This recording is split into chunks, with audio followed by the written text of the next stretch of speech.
jatuh selingkuh. Sudah beberapa kali. Saudara perhatikan. Jadi waktu saya memberitakan firman Tuhan, ini berita itu berita yang saya hidupi. Saya jelaskan pada jemaat.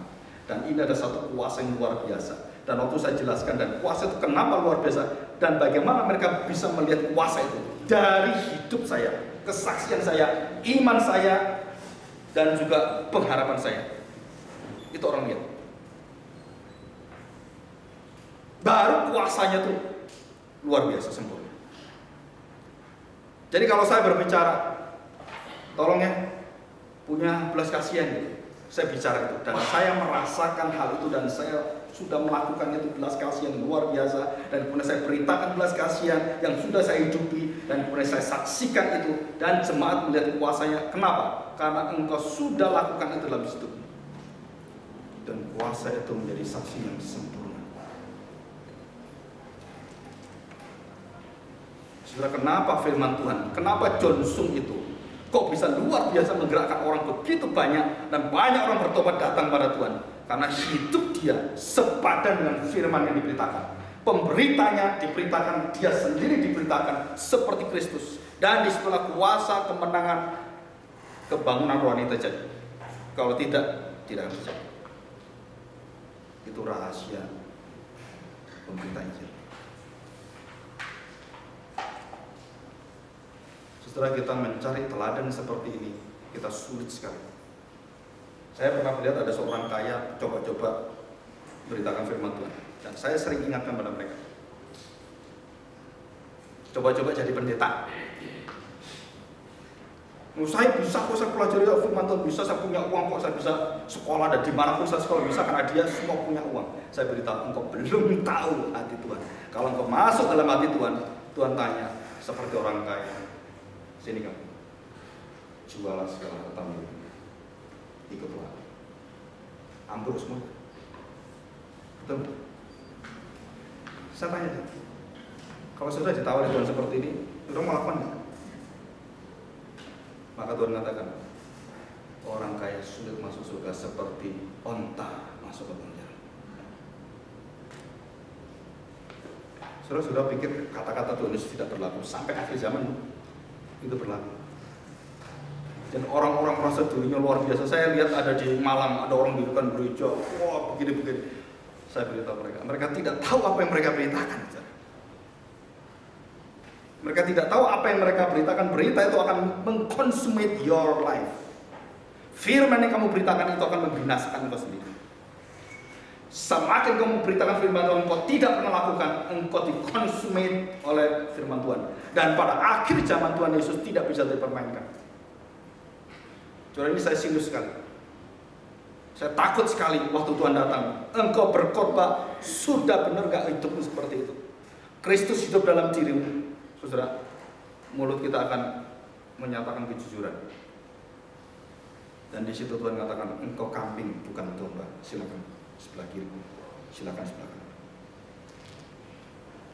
Saudara, Yesus datang pertama kali untuk menyelamatkan engkau. Tapi jangan lupa, kita menantikan Yesus datang kedua kali untuk menghakimi kita. Kita di mana? Betul? Jangan pikir oh sudah selamat beres. Oh tidak. Yesus akan datang kedua kali. Jangan dipikir tidak menghakimi orang Kristen. Orang Kristen akan dihakimi oleh dia. Tapi yang sungguh-sungguh di dalam Tuhan, dia tidak mungkin mendapatkan penghukuman. Nah, itu yang saya pikir, dan juga saya harapkan, saya beriman saudara memiliki penghakiman yang membawa ke dalam pengampunan dan persetujuan Tuhan. Bukan penghakiman membawa hukuman dan saudara kemudian dilepaskan dari Tuhan. Ya, ini perkataan yang sungguh kita harus bersyukur. Jadi menjadi saksiku dari semuanya ini, dan aku akan memberi kepadamu Roh Kudus. Ya, saya singkat aja. Jadi saudara, mengapa kita bisa mengerti firman Tuhan? Mengapa kita bisa mengerti seluruh daripada kuasa firman Tuhan? Dari firman yang ada, satu persatu kita baca, kita tidak mengerti. Dan sekarang waktu diberitahu, itu ada Kristus di dalamnya. Saudara berdoa baik-baik. Jadi saya belajar pada orang-orang yang dipakai oleh Tuhan dengan luar biasa. Dari berpuluh-puluh profesor yang ada, gembala-gembala sidang yang ada, yang hatinya sungguh-sungguh luar biasa untuk Kristus. Dari sana saya belajar bagaimana dia hidupnya. Ada yang sampai 30 tahun Dia mendidik hanya tidak lebih daripada 4 keluarga. Gerejanya aneh juga. Hanya 4 keluarga dia didik ini. Dan kemudian sekarang anaknya diangkat, namanya James Smith. Baru terbit bukunya di Outreach Magazine, saya baru baca. Bagaimana papanya memberikan teladan, umur 60 tahun, papanya mati kena kanker. Dan dia memberikan hidupnya pada Tuhan, dan dia serahkan pada Kristus. Dan setelah itu dia mengatakan, for you, seluruh hidup saya serahkan. Nah, saudara, di situ baru dibuka semuanya. Ya, jadi ayat ini menjelaskan pada kita. Nanti saudara akan melihat. Saya tidak mengatakan ini hanya di ayat Lukas saja. Nanti saudara akan melihat kekayaan yang luar biasa. Waktu saudara membaca Efesus, saudara akan terkejut. Buku itu menjelaskan banyak. Waktu membaca kitab Markus, kitab Matius semua, saudara akan terkejut. Sebenarnya yang kita baca, yang kita pelajari dan kita nikmati siapa? Yesus sendiri. Figurnya, tokohnya, aktornya, itu Yesus sendiri. Jadi dia tuh aktornya, dia tuh sutradaranya, dia mengarahkan plotnya, dialah segala-galanya. Belum ada film seperti ini. Ada nggak film satu orang yang semua dia semua? Nggak ada, kecuali Alkitab. Jadi Alkitab ini sebenarnya adalah aktor, penulis yang melakukan semua siapa? Yesus sendiri. Dan kalau kita tarik itu Tritunggal. Jadi kita belajar hari ini, seriusnya kita mengatakan bahwa Christ our vision, Christ fulfillment itu our life, our mission, seumur hidup kita. Jadi kepenuhan Kristus itu terus mengalir, dan waktu kita memberitakan Kristus, memberitakan semuanya, kita hidup seperti Dia. Maka hidup seperti Dia menjadi teladan itu. Setelah waktu kita beritakan, ini punya power yang mengubahkan banyak hati manusia, melihat contoh yang jelas dalam hidupnya. Jadi apa yang kita katakan, apa yang kita lakukan, yang kita rindukan, kita tahu mau taat sungguh-sungguh di hadapan Tuhan. Nah, itu memberi kuasa, itu memberi kehormatan, itu memberi orang-orang itu punya kesegaran, punya semacam kehormatan kepada bukan diri kita, tapi karena kita mau taat pada kebenaran. Jadi hakim yang benar bukan karena dia hakimnya benar, bukan, karena dia taat pada kebenaran sehingga dia dikatakan hakim yang benar. Ya. MK itu benar. 9 MK memutuskan masalah dengan bulat sebulat-bulatnya, menolak seluruh perkara. Berarti dia berdasarkan bukan suara kekuatan, bukan karena uang, bukan karena pertemanan, kolusi dan semuanya, tapi dia mengatakan ini demi kebenaran dan demi bangsa Indonesia. Lalu dia putuskan sebulat-bulatnya, menolak semua perkara yang dituntut oleh si penuntut. Setelah itu artinya apa? Indonesia masih memiliki hati Tuhan. Ya, itu taruhan yang besar bagi bangsa ini, termasuk kita. Jadi kita itu hidup kita berdasarkan siapa? Nah, setelah itu kuasanya di situ.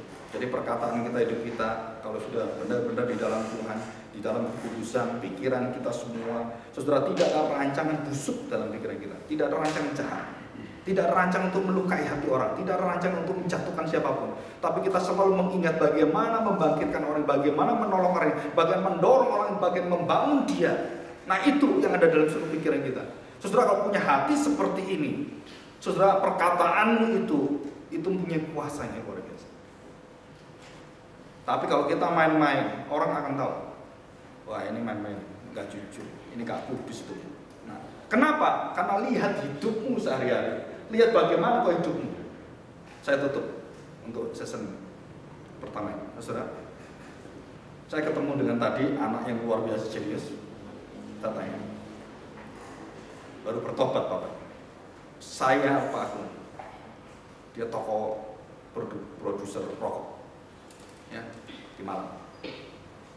Jadi dia mengatakan, saya bukan hancur, saya roboh, tumbang, hancur dulu, berantakan dulu lantak.